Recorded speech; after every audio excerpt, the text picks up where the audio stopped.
Greetings, I'm Nara Melkonyan, the country director of Project Agape, a God-given project of the United Methodist Church of North Carolina, which has been with the people of Armenia and Artsakh since 1993. The scope and number of all the projects carried out by Project Agape in these 27 years is invaluable, and the number of the people for whom these projects were life-saving and life-changing is uncountable. There were numerous projects in Armenia and Kashatau region of Artsakh, building schools, medical clinics, launching and sponsoring children's homes, supporting the construction of churches and renovation of tens of houses in Berdzor and Karaga, helping families and children with humanitarian aid and Christmas boxes during the holy season, operating development projects for the Children's Education Center, agricultural development for provision of livestock, chickens, agriculture tools and seeds. In 27 years, in the conditions of relative peace and stability, the impact of the projects carried out by Project Agape was inestimable. Unfortunately, on September 27th of 2020, Azerbaijan, for the multifaceted support of Turkey and terrorists from Syria, Libya and Pakistan, launched a full-scale aggression against Artsakh.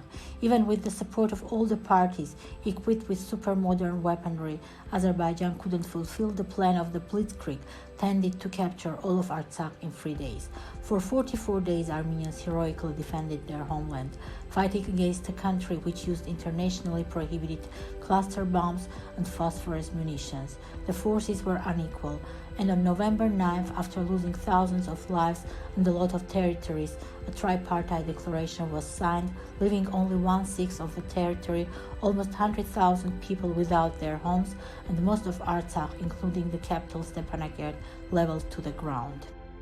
4 hours before the ceasefire, a cluster bomb hit the hill adjacent to the playground at the Agape Center in Berdzor, breaking all the windows and doors of the guest house, Christian Education Center, and the staff house, causing significant damage to the Agape Center's property. According to the tripartite declaration, part of the Kashatau region, former Lachin region, should be returned to Azerbaijan by December 1st.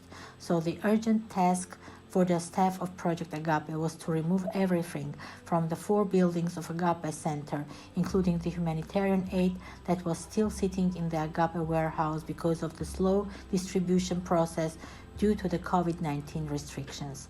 Thanks to the great network of connections gained in 27 years, Project Agape was able to find a big warehouse in Goris, the last big town in Armenia close to the border of Artsakh, where all the inventory of the Agape Center and the humanitarian aid from the warehouse were moved to. Considering the fact that Goris has thousands of resettled families from Artsakh, the location of the new temporary warehouse is perfect. There is much uncertainty in the current situation regarding Artsakh, its status regarding Berdzor connecting Artsakh with Armenia. The time will show where the new hub of Project Agape's operations will be. But one thing is certain, the Project Agape is needed in Armenia and Artsakh as much as it was 27 years ago. We cherish every year of this wonderful project, hoping to continue its mission to help those thousands of displaced people who need our support not to lose hope. Please know that Project Agape, which meant a world to 10,000 of people in those 27 years, will give new life and hope through your revived support to many more people, most of whom have lost everything they had for the second time since 1994.